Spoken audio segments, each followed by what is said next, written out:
Are you ready to free yourself and have financial freedom? Well, you're going to love today's show. Do you want to do what you want? Do you want better money? Welcome to Dream Job Radio.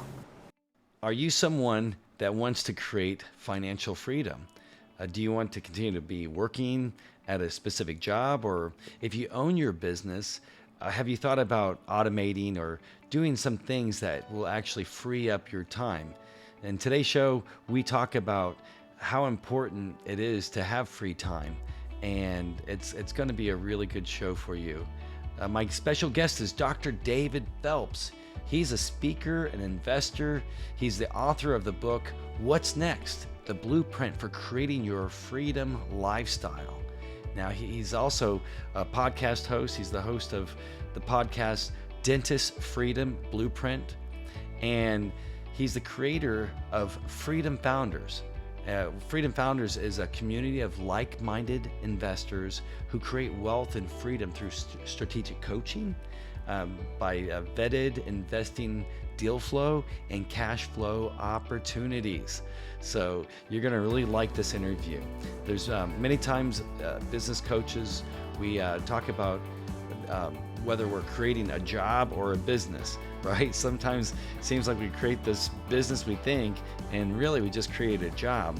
And so he talks about how, his life started out in his business as a dentist, and then he moves on. So let's watch my interview as Dr. David Phelps helps us to find financial freedom. Welcome to the show. Oh, Daniel, thank you so much. I'm excited to be here. Is it okay to call you David, or should I call you Dr. Phillips? David is perfect. So I love to be on a more familiar basis. Absolutely. Yeah, I always notice that too with pharmacists. Pharmacists, they all have doctorates, but you don't walk in there and say Doctor so and so. And they said that the reason why is because they want to be approachable, and I really like that. I think it's really sweet. I think it's what we need more of in life today is more connection, more ability, to transcend whatever the barriers are out there or perceived barriers, because there's so much of that today. It's just like, can we just be real people and just have a conversation? I feel so much the same way as you. So it's amazing. You are an author and a speaker.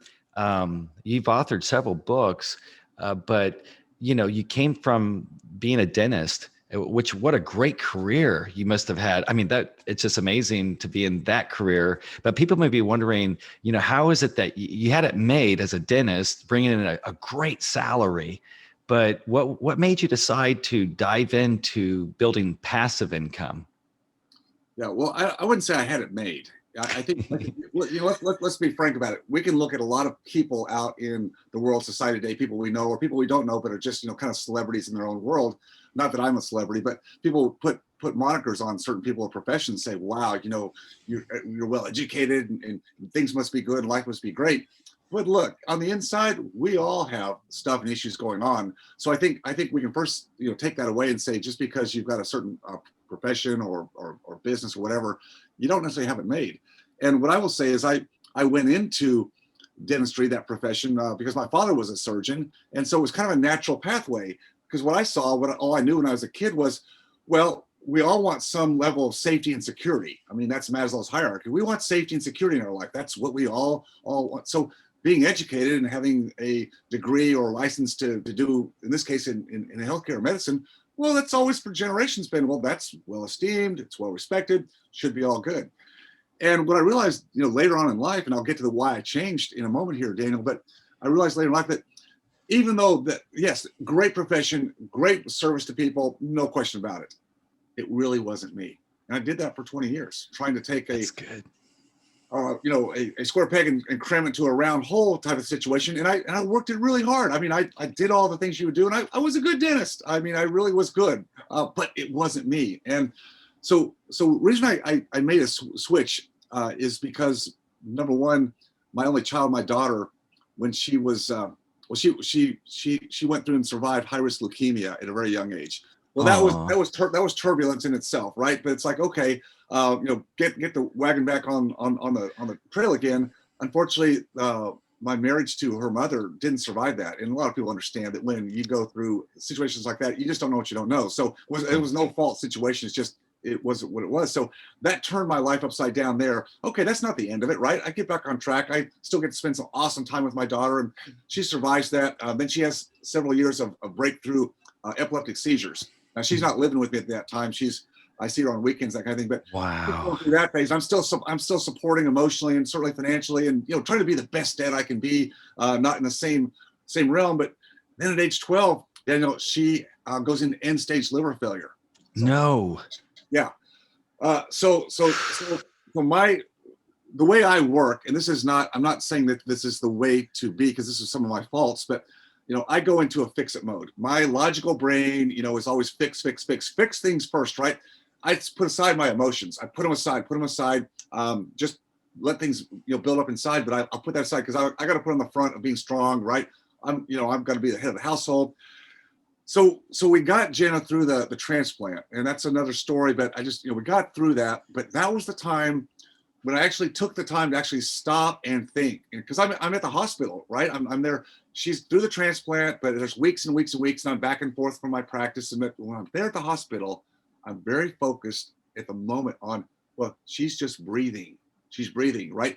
And I'm just watching her breathe and thinking, okay, what's my life really supposed to be about? Yeah, I mean, I'm a dentist and I do that well, and I serve patients, and I've got a great staff and all those things. Well, it's not always great, but I mean, you like to think it's great. But really, my focus had to be like, this is my daughter. And, I've already, allowed certain things to happen, not necessarily all my fault, but just circumstances.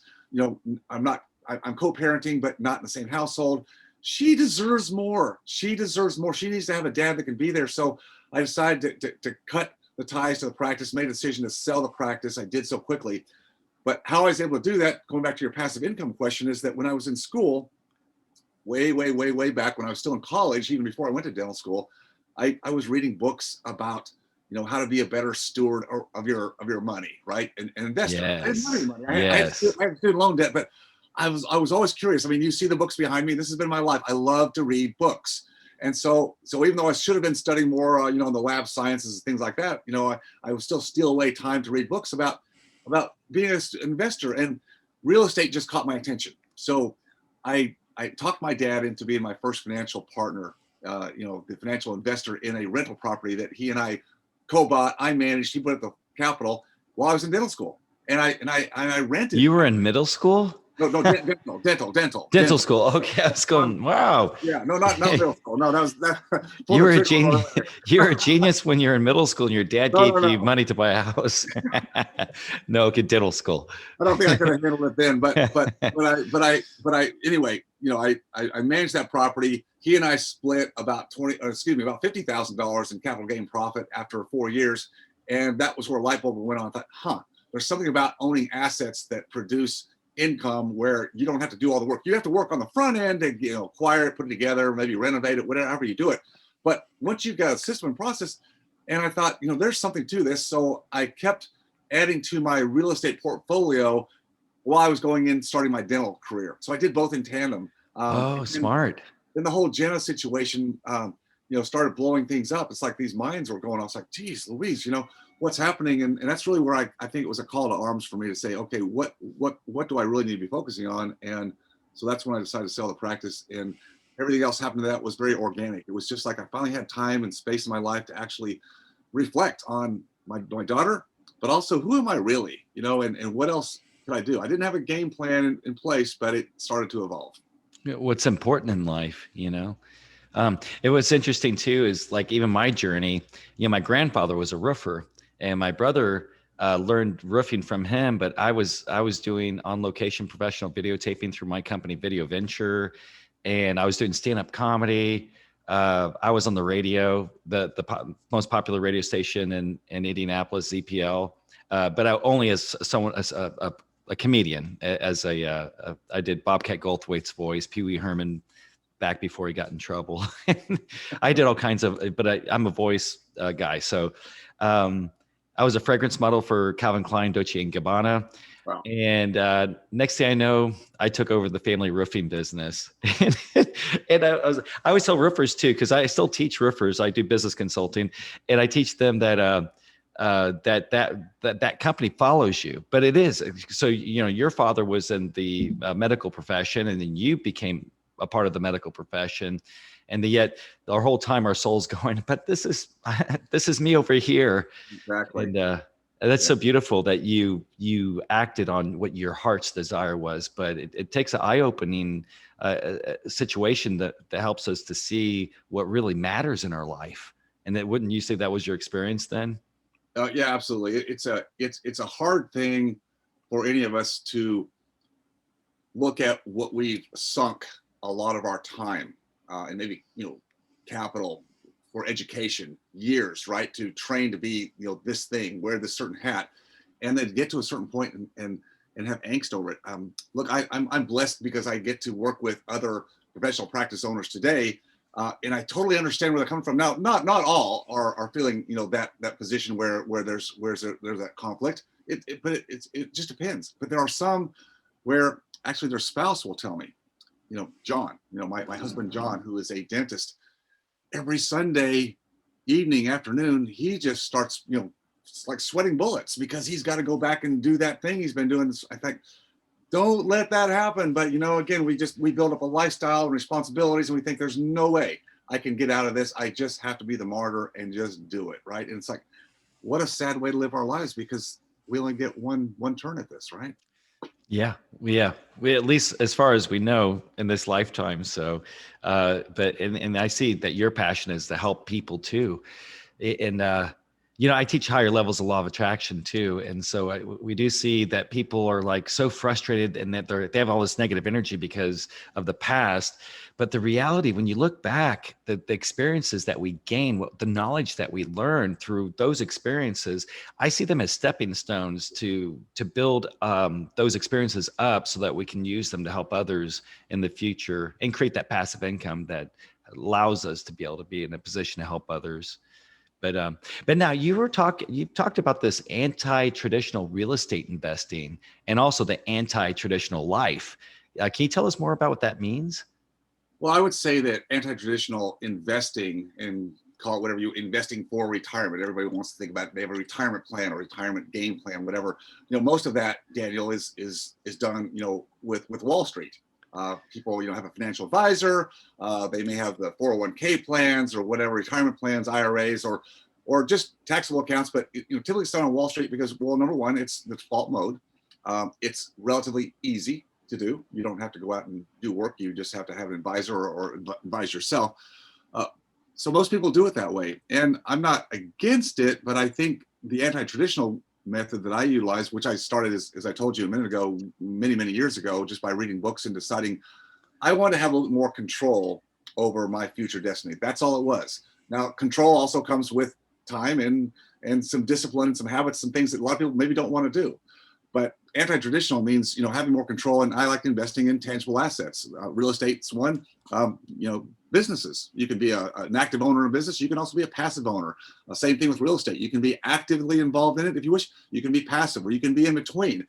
I think deciding where you want to be in the realm of your investments, which is what I call your plan B, and setting up a plan B that provides a higher level of certainty amidst all the volatility we have in the marketplace today, politically and economically. And Wall Street typically acts with more volatility than other markets. They're all affected by cycles, but real estate, good businesses that are positioned correctly, I think offer a greater opportunity. But you just got to have a mindset that I want to be more involved in my future, and what am I going to do about that? That's awesome. And I'm curious too. You said that you could be an active real estate investor or a passive. Now, when you're saying passive, do you mean that you can actually get involved in real estate investing groups where you're not actually the managing partner of that real estate venture, but you can actually just put your money in that with a safe group of people that know what they're doing? Is that what you're saying? Or yeah, 100%. And you brought out the key words. It's the people first, the character of the people. Well, it's what I did with my dad. I was the active managing partner. Of course, he knew me.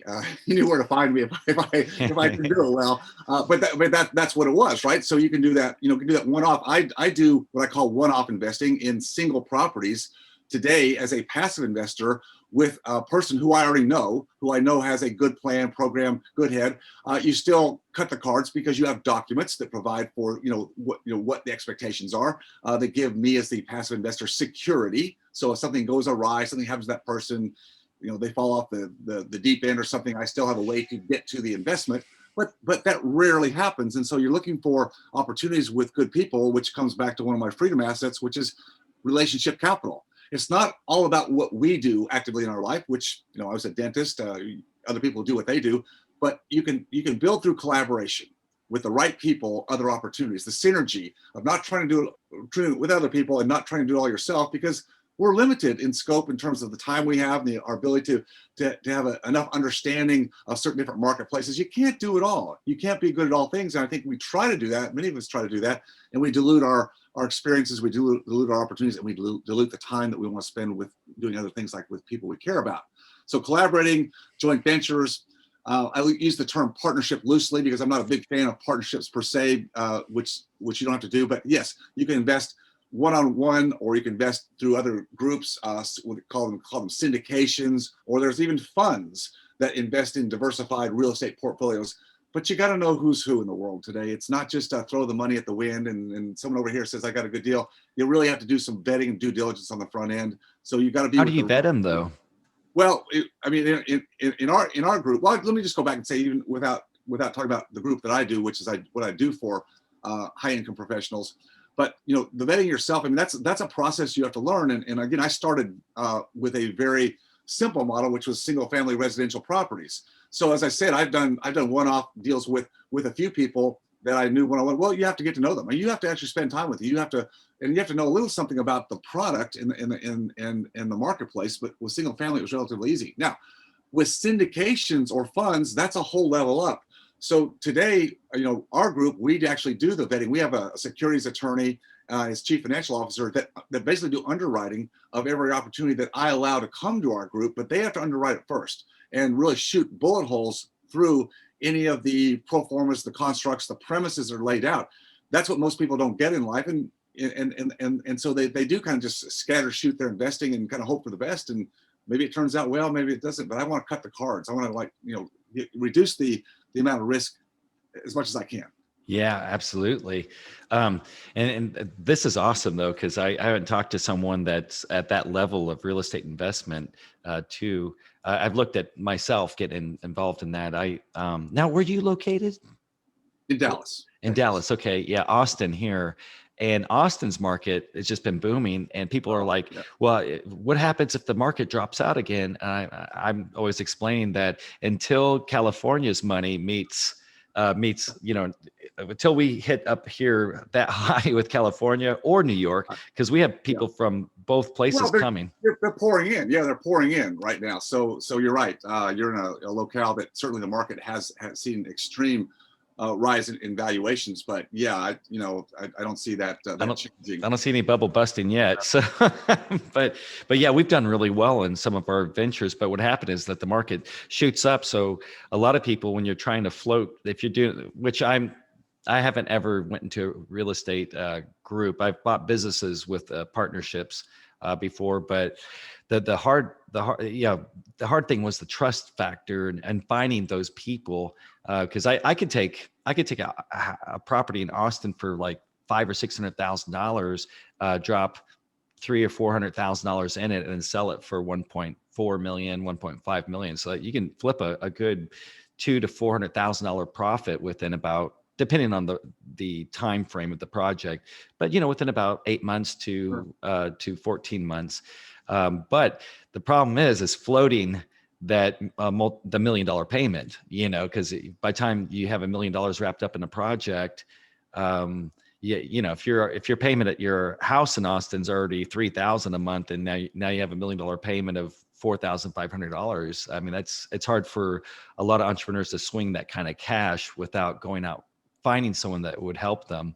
Yeah. So is there any suggestion, but the same process can be done in small towns too.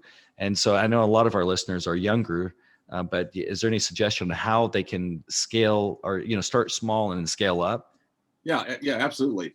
again, it just comes back to collaboration. And I use a framework that I call it, the anatomy of a deal, or you could call it the anatomy of any opportunity. It's 4 quadrants, and the top left quadrant is finding the opportunity. So younger person, if they've got more time, like most of us do when we're younger, we have more time than we have money, the capital. We need the capital. So you can actually be a deal finder, and that could be businesses, that could be real estate, it could be anything. If you've got an audience where there's capital looking to get involved, if you can find the deal, potentially find the deal, then you can get paid for that. You can get paid on the front end, you can get paid on the back end, equity, or both, combination. I mean, it's a great way for a young person to get started. It's hustling, right? Understanding what the buy box looks like, what's the criteria, and the way you figure that out is you go get in the investor groups and what are they looking for? Because investors who have money don't typically have the time to go look for the deals. So we're just complementing each other. So that's one quadrant. The second quadrant is once a deal is found, the potential deal, then it has to be negotiated, put under contract for acquisition. That's typically a higher skill level. Negotiating, obviously a high skill level, putting something under contract that makes sense in the terms or price that will then be viable for the parties who want to be involved. That could be the same person as the finder if they elevate their skills. So again, when you have that level of skill, finding, negotiating, and putting under contract, your payday, it can be bigger. Again, front end, cash on the front end for just putting it together, some on the back end, which is how you build equity and long-term wealth and potential cash flow there. The third piece, the third quadrant, is the actual capital. So again, if you're younger, you don't have the capital, then that's where you have the other investor or investors who, based on your ability to find, negotiate, and put under contract, will put the money in, and then it's just structuring the deal so it works. The last piece that people tend to forget is the management of the project. Someone's got to have the ability and the skill set to manage the project from acquisition to whatever the value add is. If you're going to be refacing, renovating, maybe it's a marketing change, maybe it's an overall management change to whatever the project is, whether it's single family or multifamily. But someone's got to be involved in that, and then understand what's the exit strategy. How long do we hold this? Is it going to be a quick flip? Or is it going to be a longer term hold, and depends on the market conditions and cap rates and all those things that are going on. But young people, get involved with people who are doing this kind of thing, whatever you want to do, whether it's businesses or real estate. I mean, get in those groups. There's groups in every major metropolitan city. Find those people and be the one who willing to go do the hustling if you've got that time. Understand what they're looking for. And then you're lead generating. You're looking for opportunities, and that's a good way to cut yourself in. Plus, the experience you get by being around those people who have been doing it for years. It's like an MBA. Without going to school and having all the debt, you're getting a real time experience, which is the best experience in the world. I've learned that too. I mean, I didn't go back to college till later on. I went to radiology school, but I just wanted to have my degree for me, just to say I did it. I'm the first one in my siblings that actually did graduate, with a business degree. But the thing is I lost my thought. But let me ask you this though: that pie that you're saying, it's for the anatomy. It's always good to look at everything that's successful and then retrace the anatomy of that. But you said that what was the first quadrant of that 4-piece? First one is just finding or identifying a potential opportunity. So that means you've got a network. So whether again it could be businesses or real estate, but you need to you can do direct mail. You can have a network. I mean you're like the ears on the ground, right? But how do they find the other people? So from that point, you're mentioning then you have to get on some boards or something. Where exactly could someone young that has a skill set do that? Yeah, so find those people. Almost anywhere today, even in certainly secondary and maybe not so much tertiary markets when you get too far out of the metropolitan areas, but even online today, there are forums. I mean, there's Facebook forums in every city for real estate investors. I mean, you have an example of one that they could Google right now? I'm in Dallas, so there's like a DFW. Just go into Facebook, DFW real estate, blah blah blah. I mean, there's several groups, and so wow. So you can just enter in, join the group, and just start conversations. And what you're trying to do is you're trying to figure out where can I plug in to the commerce, the industry, whatever's going on, where I can help solve problems. Because people put in their problems. Well, I can't find good contractors, or I can't find, enough houses today because the market's really tight right now. I mean, look and see what problems people have, and then, engage those people. And you could potentially apprentice or work under, someone who has a good model, and that's a great place to learn. Or you could freelance, and, be a lead generator for lots of people, and kind of, offer your skill set to the highest bidder. I mean, there's different ways to do it. You get to decide. But yeah, I think the best thing today is be a part of groups. So you can do it online, Facebook groups, or in the cities themselves. There's always meetup groups, or real estate investor association groups. They're called REIA. That's the acronym, REIA, Real Estate Investment Association groups. I mean, they're here, they're all over the place right now because, the market in the last, number of years is just pushing real estate. So everybody and their dog is doing stuff. You just got to find the right people. You just work your way in, and you just start seeing who are the people that have the highest degree of respect, who speak like they have some authority. There's always going to be the people on the outside and the fringes. You're like, okay, I can tell that they're not really part. You just, life is about chiseling your way in and creating and finding and contributing to the best relationships you can. It's a two-way street. I mean, you can't be a taker, but everybody can bring something to the table. It's my point. That's why the net and the deal makes sense. You can always bring something to the table, figure out what that is, and if that's hustling, that's great, because a lot of people today don't want to hustle. So if you can hustle, you can. And if they're not good at hustling, then they may want to be a passive investor. So it depends on. So they have to look at their own core competencies or their own skill sets, and then don't try to do something that they can't do, because then they're going to ruin their reputation with that group. And you see a lot of that going around, especially if you're trying to get in with people that your reputation is going to matter a lot. So, and then when you're meeting people in those groups, you want to be particular than what you say. You don't want to just say, oh, good. Oh, they have money, but they're such an asshole. Yes. You don't want to do business with someone like that, because it'll happen. Something bad's going to happen down the road. But of course, that's called failing forward. You'll learn that I don't want to invest with people like that, but you'll learn, right? Yeah. You learn all those things in life. There's no curriculum that's going to teach you other than just getting out there in life and doing it. And yeah, to your point, Daniel, is never be afraid to try some things, test some things. And if you get beat up a little bit, that's a good thing, because you're mining your own experience. And as you said earlier, our experiences become the culmination of, what we can bring to the world. I mean, the wisdom and experience. I mean, that's just part of what's fun about life, is start where you are, take with what you've got, and then just build from there. And follow your passion, because your passion will penetrate everyone that you come in contact with. And don't worry about the money, because the money will flow as long as you're following your passion. That's what you started doing. You're like, this is not my passion, and you followed your passion. And we've been talking about real estate, but do you have any other advice for our listeners? We do have maybe some high school sometimes listening, high school graduates or college graduates. Is it just real estate, or is there other ways that they could start building their passive income right now?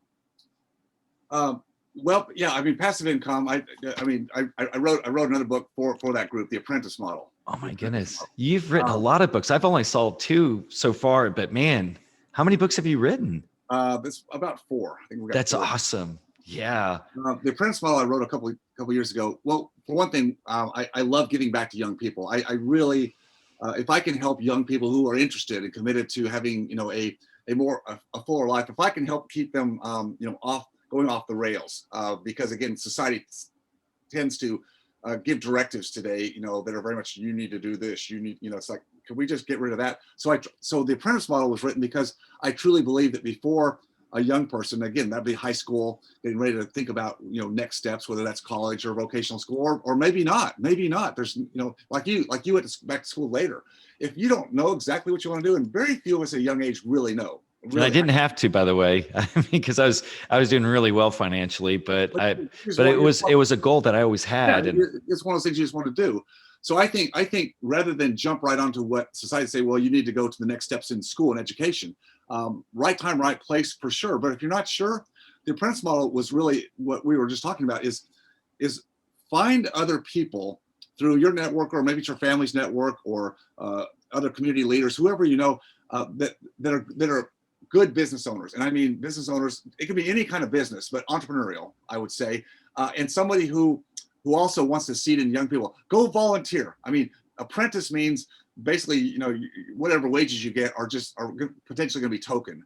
But if you add value, there's not any business owner who could find a place for you and would pay you a wage base that would, you know, feed you, right? Feed you, pay your basic bills. You're not doing this to go up the ladder in this company per se. You're wanting to get the experience of somebody who has already gone through life and who will sit down with you and maybe have lunch with you and a dinner. You're doing work for them. You're learning, you're watching, you're seeing how but you want to make sure it's the right person, right? Again, values are important. I don't care how much money they make. They got to have values. Someone who could show you the ropes. Do that for at least a year. I mean, heck, take 2 years when you're 17, 18 years old, and maybe do that with, you know, 2 or 3 different companies. Spread it around a little bit. The clarity that a young person could get by taking that time to do that, I think would be immense. Now you have a better idea where you want to go. We have this tendency in life. It's like you got to keep going, go, keep going. That drive to get to the license, the degree, the career path.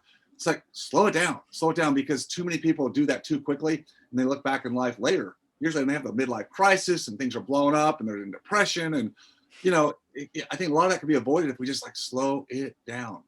Yeah, enjoy the ride. Right. You know, enjoy the ride, because that's all of us. And I've been guilty of it. I'm sure a lot of people listening to the show, we're always thinking that, oh, well, I want to be here. I always want to, you know, as a comedian, Seinfeld, he has this one skit where he says like, everyone's like, we got to get out of the house. Let's go to the restaurant. They get to the restaurant. They go, all right. Oh, we got to get the food. And then it's like, I don't have the food, but they're not enjoying the whole thing. It's like, okay, we got to get out of here. Let's go home. I want to go home. And it's like no one wants to be where they're at. They always want to be at the next segment.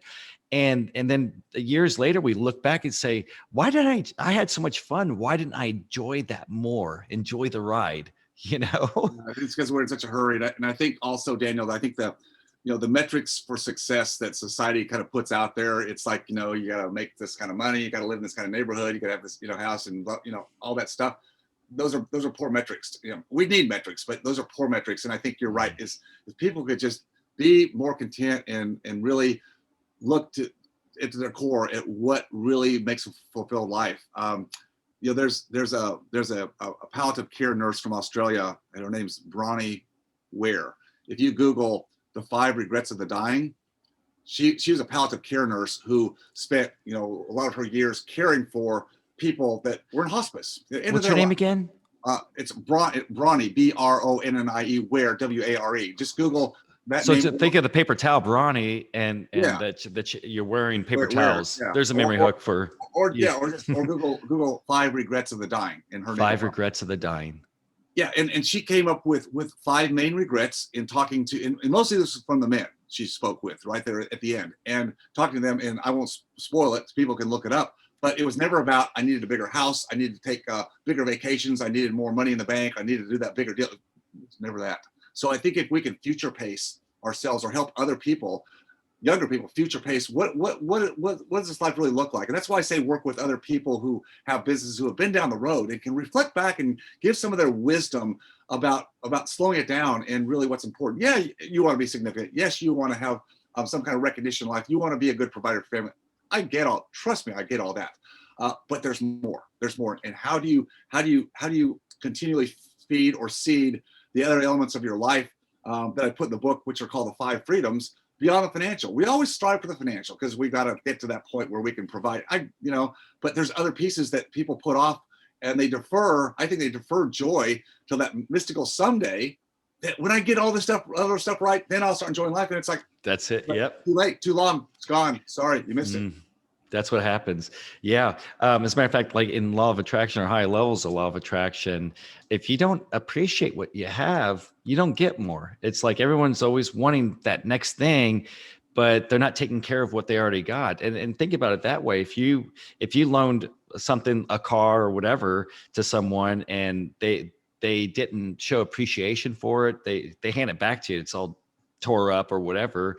I mean, you're not going to give that person anything more. So the universe is kind of that way too. If you show appreciation and enjoy the things you have right now, then more comes, more will be handed to you.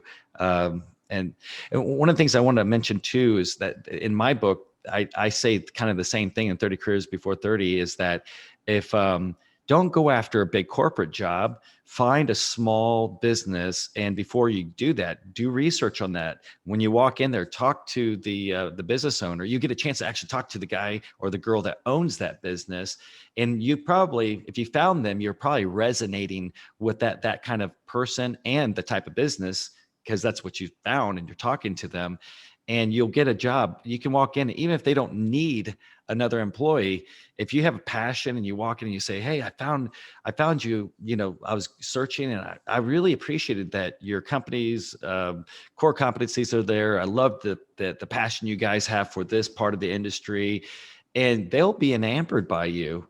And then they will train you. They will teach you. They'll be you'll be their apprentice. And that's beautiful what you're saying. I definitely want to read that book.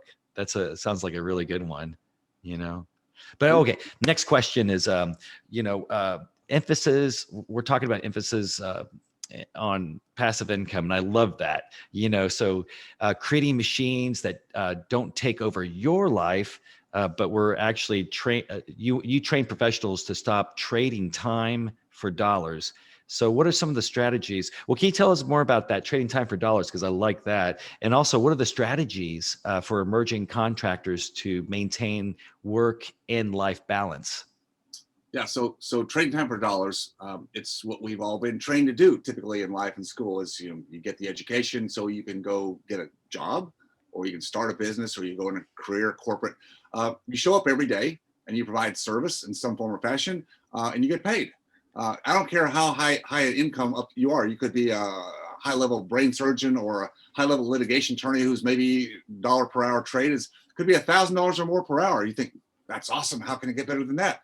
You're trading time for dollars. Every day you've got to get back up and go back and make that same trade. Mm-hmm. There's no continuum. If something happens to you, whatever level your income there is, outside of insurance, disability, which can help plug some leaks, there's no certainty to that. And you've got to keep doing that. So that's why people think in terms of, well, I got to have a retirement plan. Well, why not be building that? And I call it a plan B, because if you have a plan B, then you can pull that ripcord whenever you want to. You've always got a way to iterate. If you get tired of what you're doing, you want to take a chance on evolving to something else. Well, you've got that plan B, which means investing in something.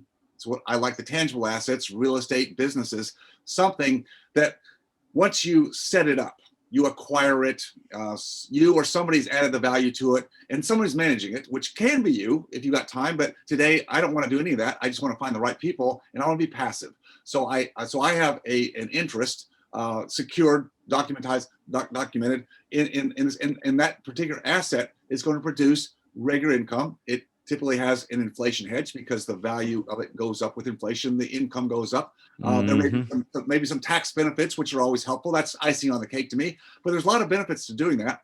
And again, you can be passive. So now you're taking your dollars that you acquired by work, trading time, but you've got to take a percentage of that and put it in these assets that you start now building. And they start it's a compound effect again over time. And that's what set me free. That's what gave me the opportunity when I was still relatively young in life to pull that trigger and say, my daughter's more important. I wasn't magnanimously wealthy at that time, Daniel. I've added a lot more to my wealth, actually even faster since I've gotten out of that trading time for dollars. But I just built up real estate rental portfolio over a number of years. I had 35 some properties. A lot of them I had paid off. Wow. So they were free and clear of debt. A lot of them still had debt, but not were free and clear. That was generating a decent amount of monthly income that I could actually not have to go to work. And that's what gave me the freeway to sell the practice and not have to be worried that I couldn't still financially support my daughter. Everything changed from there going forward, but I didn't have to worry about it. It just things. It's back to just being free to be able to change, evolve, and not have to stay in one career trench, your whole life. It gives you a chance to actually think, because I was noticing that the more, everyone's thinking about all these negative thoughts. It's like, oh, my family or all this, or I'm just so worried about that. And when your mind is thinking about all those things, one, you're secreting, what is it? Cortisol Yeah. and adrenaline, then your blood pressure goes up. But once you can actually have financial freedom, you can actually sit down and think about what's really important to you, and think about how you come up with ideas on how to solve those issues and make a better life, not only for yourself, but for others. And it's a really beautiful thing. Wow. What a journey that you've been on. That was really incredible. Hey, so David, Dr. David Phelps, where can the audience listening, where can they find your books?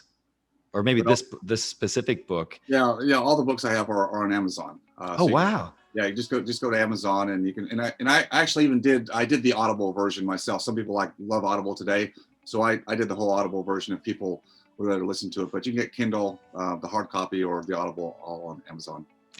I need to learn from you. Maybe you can mentor me as your Padawan. No, I'm just kidding. No, I learned so much from guests on the show. But I really appreciate you being on the show. Is there any place that people can look for you and see I think you do a podcast. What are some other? Podcasts would be a fun place, I think, for people who have any interest in what I talk about. And it's you don't have to be a dentist to be on this podcast, but it is called the Dentist Freedom Blueprint.